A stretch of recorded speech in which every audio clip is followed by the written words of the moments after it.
tous les gens qui cherchent l'âme sœur, là, ne négligez pas quand vous voyagez. Alors, braves gens, veuillez vous abonner si c'est la première fois que vous vous retrouvez sur cette chaîne. Veuillez vous abonner et puis encouragez-nous en laissant un pouce. Alors, il faut savoir que lorsque nous voyageons, c'est un moment où beaucoup de choses se passent dans nos vies. Chaque fois que nous voyageons, c'est un moment où on peut croiser quelqu'un qu'on ne connaît pas. Et naturellement, on ne se marie pas trop souvent avec quelqu'un qu'on connaît depuis l'enfance, par exemple. C'est rare, c'est difficile. Vous pouvez vous marier avec votre camarade de classe, vous pouvez vous marier peut-être avec un ami d'enfance, mais je vous assure, les cas comme ça sont tellement rares. Mais beaucoup de personnes ont eu de bons mariages dans les voitures, les bus de transport, peut-être même les avions pour certains. Mais généralement, cela veut dire quoi? En fait, c'est que très souvent, quand nous voulons quelque chose, nous attirons cela. Ça vient vers nous. Mais souvent, dans certains milieux, on ne parvient pas à se rendre compte. Mais pourquoi le voyage est particulièrement bon? Parce qu'il vous scelle sur place. Vous allez rester sur place pendant quelque chose comme 4 heures du temps, sans bouger, sans aller quelque part et sans réellement vous exprimer. Vous n'êtes pas occupé. Donc souvent, c'est en ce moment que vous vous rendez compte que vous pouvez regarder ce qui se passe autour de vous. Souvent, vous cherchez l'âme sœur. L'âme sœur est même à côté de vous. Mais comme vous êtes préoccupé à votre... Imaginez par exemple une femme qui va au travail le matin. Vous lui dites bonjour chérie, vraiment 1 minute s'il te plaît, j'aimerais vous... Elle dit non, je suis pressée, j'en ai au travail. Voilà déjà comment elle a perdu quelqu'un qui pouvait lui offrir, en fait je veux dire avec qui elle pouvait passer une belle vie, le restant de sa vie. Mais dans le voyage, vous ne pouvez pas dire non, vous avez quand même, vous dites que non. Il faut que ce soit quand même poli envers le voisin puisqu'on doit avoir peut-être 3 heures ensemble de voyage.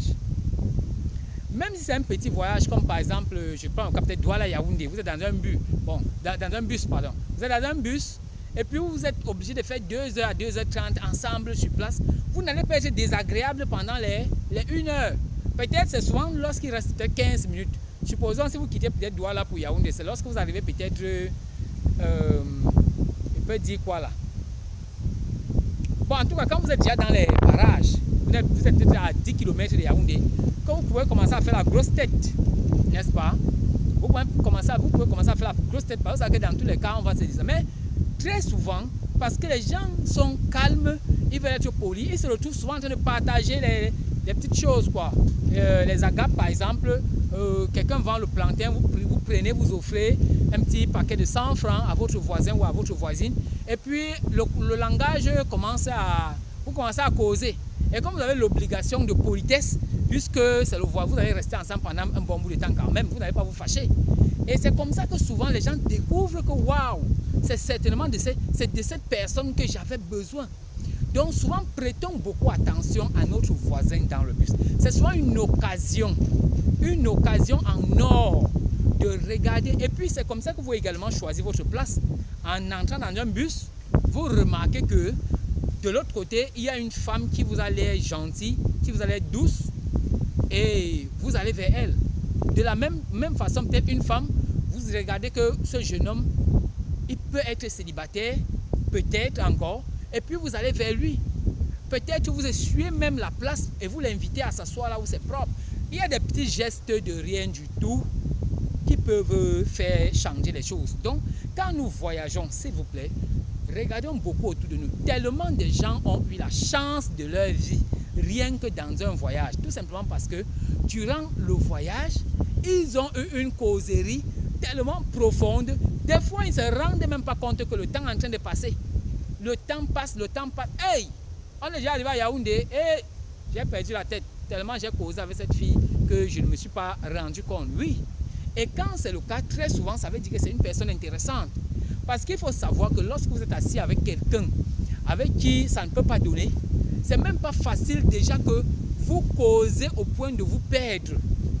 Donc quand la conversation est très sucrée là, ça veut dire que cette personne certainement est une personne intéressante pour vous. Il faut toujours se poser la question. À un moment donné, posez-lui la question. Es-tu marié? Et puis, évitez par exemple certaines choses qui peuvent choquer. Ça choque beaucoup les hommes. Qu'est-ce que tu fais dans ta vie? Laissez-lui dire ce qu'il fait dans sa vie. S'il fait n'importe quoi, s'il balaye les rues, même s'il il vend l'eau glacée, même s'il fait n'importe quoi. C'est un homme. Vous pouvez venir dans sa vie et lui apporter du changement. Donc, les voyages sont une occasion en or pour se faire de très belles relations.